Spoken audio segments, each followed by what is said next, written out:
नमस्कार दोस्तों, मैं हूं डॉक्टर BM बघेल। सबसे पहले मेरे चैनल को लाइक, सब्सक्राइब और शेयर कर। आज पूरा विश्व और भारत तेजी से और अग्रसर हो रहा है, जिसमें टेक्नोलॉजी का बहुत महत्वपूर्ण के अलावा अक्षय ऊर्जा के सेक्टर में भी सोलर पैनल्स, टायर का बहुतायत मात्रा में प्रयोग होने लगा है। लेकिन हर टेक्नोलॉजी एक निश्चित समय के बाद जाके पुरानी हो जाती है, का स्थान नई टेक्नोलॉजी लेती है। ऐसी स्थिति में पुरानी टेक्नोलॉजी के जो सामान यूज हो चुके हैं, खराब हो चुके हैं, ई वेस्ट को बढ़ावा मिलता है। बड़े बड़े संस्थानों में, शासकीय निजी संस्थानों में टेक्नोलॉजी बदलाव के कारण ई वेस्ट इकट्ठा होता रहता है। आज पूरे विश्व के समक्ष सबसे बड़ी समस्या है पर्यावरण प्रदूषण से निपटना। और पर्यावरण प्रदूषण से निपटने के लिए 3 उपाय है। या तो उपयोग कम करो, रिड्यूस करो, या जो सामग्री यूज कर रहे थे उसको फिर से उपयोग में लाओ, यूज करो, या फिर तीसरा उपाय है कि उसको रिसाइकल करो। तो इसमें रिसाइकलिंग एक बड़ा उपाय। एक बार जो सामान खराब हो गया उसको स्क्रैप में डालकर रिसाइकल करना और नए प्रोडक्ट का निर्माण। इस दिशा में भारत में अभी वेस्ट बड़ी मात्रा में निकलना शुरू हो गया और इस कचरा के निस्तारण या समाप्ति के लिए रिसाइकलिंग बहुत जरूरी है। इस दिशा में धीरे धीरे करके अनेकों कंपनियां इस काम को अपने हाथ में ले रही हैं। इसी कैटेगरी में एक कंपनी जिसकी लिस्टिंग NSE BSE में हुई है, का नाम एन रिसोर्स रिसाइकलिंग लिमिटेड। ये कंपनी बनी ही 2022 की, लाइफ 3 इयर्स की और लिस्टिंग हो गया।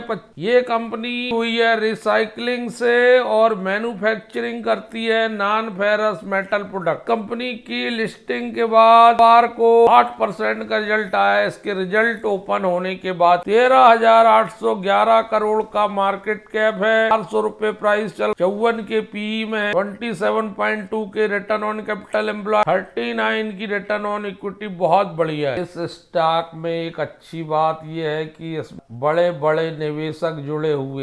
इन्वेस्टर आशीष कचोलिया जी इन्वेस्टमेंट बहुत बड़ा है स्टॉक में। 5 सेशन में ही ये स्टॉक 16%, एक महीने में 26 और 1 अक्टूबर से अभी आज चल रहा है 26 अक्टूबर, 26 दिन इसको मिले हैं। 16 अक्टूबर से इसमें ब्रेकआउट चल रहा है और 25% बढ़ चुका है। एम्प्लॉय लगभग 400 हैं। छोटी सी कंपनी। Q2 का रिजल्ट बड़ा शानदार आया है। Q2 की इनकम आई है 2113 करोड़, पिछले क्वार्टर में थी 1392 करोड़, 52% ज्यादा है ईयर टू। Q1 में थी 1549 करोड़, Q1 to Q1 36% ज्यादा। हाफ ईयरली इनकम 3663 करोड़ है। तो पिछले हाफ साल के हाफ ईयर में 2888 करोड़, 23% की रेवेन्यू में वृद्धि हाफ ईयर में। 160 करोड़ का आ गया है, मात्र 87 करोड़ का हुआ कर पिछले साल।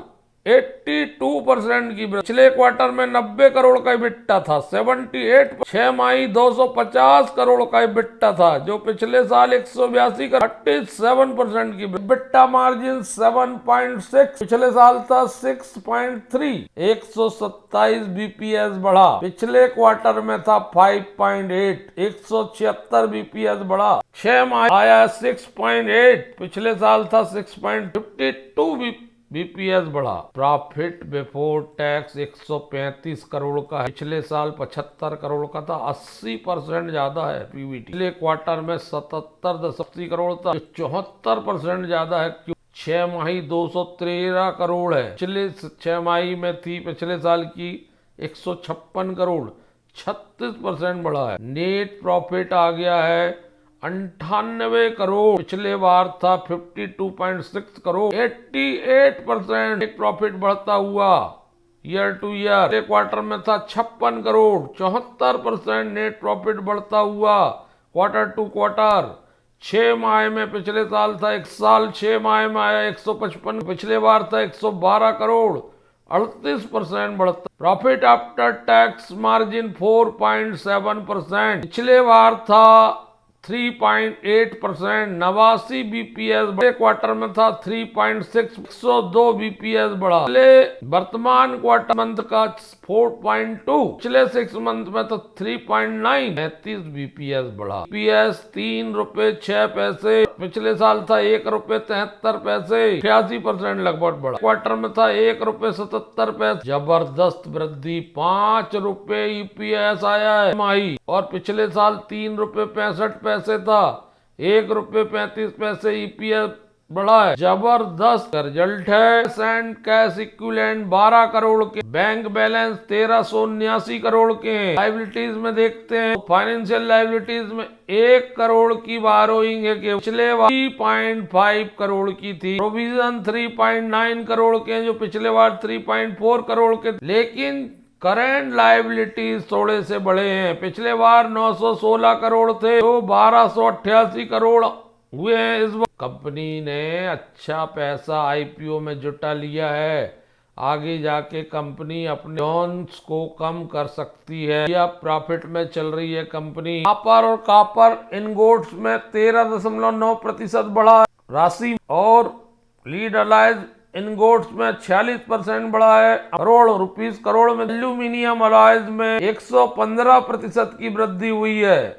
सेगमेंटल 71 करोड़ से 154 करोड़। दोस्तों, अगर इनकी कमेंट्री की बात करते हैं, ये कंपनी 1953 में एक रोलिंग मिल के रूप में स्थापित हुई थी। ग्लोबल रिसाइकलिंग एंटरप्राइजेस के रूप में डेवलप हो चुकी है। ये सब हुआ है कंपनी के मिशन और विजन की वजह से। इसलिए FY26 की पहली 6 माह के बिजनेस सेगमेंट और फाइनेंशियल पैरामीटर्स बहुत मजबूत ग्रोथ और शानदार परफॉर्मेंस। एल्यूमिनियम प्रोडक्ट का हिस्सा भी कम है। हाफ ईयरली जो इनकम देखते हैं तो घरेलू बाजार से 37%, एक्सपोर्ट से 63% का डाइवर्सिफाइड बिजनेस मॉडल है और ग्लोबल मौजूदगी व्यापार की मजबूती को दर्शाता है। ESG एक्सीलेंस, इनोवेशन और ऑपरेशनल एफिशिएंसी पर कंपनी का ज्यादा फोकस, और ये ग्रोथ स्ट्रेटजी का हिस्सा। कंपनी का कहना है कि वह अपनी कैपेसिटी को बढ़ाने, नॉन फेरस रिसाइकलिंग सेगमेंट में अपनी मौजूदगी को मजबूत करने और कॉपर के वायर रॉड और बस बार में अपने फॉरवर्ड इंटीग्रेशन को आगे बढ़ाने के लिए प्रतिबद्ध है। इसके साथ ही सक्रिय रूप से कंपनी ग्रोथ के रास्ते तलाश रही है, जिसमें स्ट्रेटेजिक स्क्रैप यार्ड अधिग्रहण, टायर, ईवे और सोलर पैनल रिसाइकलिंग, डाइवर्सिफिकेशन शामिल है। ये सभी एक सर्कुलर और सस्टेनेबल भविष्य को बढ़ावा देने के लिए कंपनी के विजन के अनुरूप है। जिस हिसाब से सोर्स रिसाइकलिंग में रिजल्ट्स आए हैं और उसके परिणाम दिखाई दे रहे हैं, आगे चलकर अच्छा परफॉर्म करेगी। आशीष कचौलिया जी की जब बात जहां तक है, उन्होंने 13 मार्च 2025 को रिसाइकलिंग कंपनी में 50 करोड़ का निवेश और 638 रुपए प्रति शेयर की कीमत, लगभग 8 लाख शेयर खरीदे थे। इसके बाद 27 मार्च को प्रभावी 1:5 स्टॉक स्प्लिट, जो लिस्टिंग के पहले की बात है, मैं उनके शेयर धारता 5 गुना बढ़कर लगभग 39 लाख शेयर। ये स्टॉक उनके लिए मल्टी बैगर बना है। पिछले 8 महीने में ही इसने 200% रिटर्न दिया। मार्च के निवेश के बाद लिया जी को लगभग 214% की ग्रोथ मिली। 1 अक्टूबर को जैन रिसोर्स रिसाइकलिंग ने शेयर बाजार में अपनी शुरुआत 232 रुपए प्रति शेयर के इशू प्राइस 14% प्रीमियम में लिस्ट होकर की। 24 अक्टूबर को ये 400 रुपए तक पहुंची। कचौलिया जी की हिस्सेदारी लगभग 1.1% है। फर्म शीशा, तांबा, एल्यूमिनियम जैसे अलॉय धातुओं को रिसाइकल करती है और बनाती है, और एक सहायक कंपनी के माध्यम से UAE में एक माइनिंग यूनिट भी संचालित करती है। नेट प्रॉफिट जबरदस्त निकल के सामने, 1,53,54,855 शेयर की ट्रेड 24 तारीख को 2 रुपए के फेस वैल्यू में ये स्टॉक है। बहुत अगर करेक्शन आता है तो सिप मोड में देखा जा सकता कि रिसाइकलिंग सेक्टर का स्टॉक है, निश्चित रूप से आगे जाने की संभावना बढ़िया शानदार 73.59%। प्रमोटर का हिस्सा है 3.79, इंस्टीट्यूशनल इन्वेस्टर 9.7 है, public 6.4, DI 6.42, FII share holding pattern है। हिंजिंग, वेदांता, हिंद का, ग्रेविटी इंडिया, इनके पीयर्स में ये स्टॉक उपलब्ध। कोई प्रमोटर प्लेजिंग नहीं, इस स्टॉक पर नजर रखिए। धन्यवाद।